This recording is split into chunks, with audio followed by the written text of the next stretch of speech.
This was the second day of testimony in the first of 3 double homicide trials in the deaths of 18-year-old Dane Mathesius and 16-year-old Cade Boer.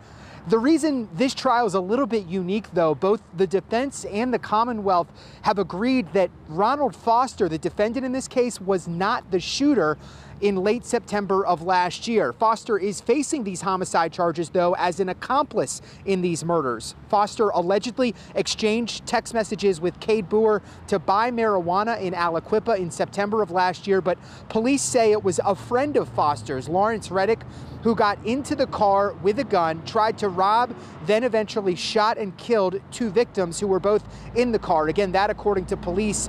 Reddick will stand trial at a later date. Today's testimony featured a boy who was also in the car and just 13 years old. He described ducking as soon as the shots were fired, how scared he was, and how he escaped to call 911. The most memorable part of today's testimony was on cross-examination of that boy when Foster's defense attorney asked Foster to stand up and asked the boy on the stand a series of questions about whether or not he even recognized the defendant. Can you just talk about kind of what you were trying to get at and what you were trying to get the jury to see by those last couple of questions? So my client had nothing to do with this. He had nothing to do with what happened. He didn't have a gun. He didn't have malice in his heart.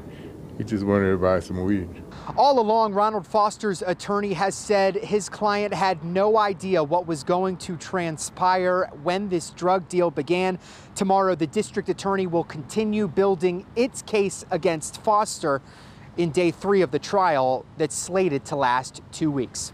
We're outside the Beaver County Courthouse. David Kaplan, Pittsburgh's Action News 4.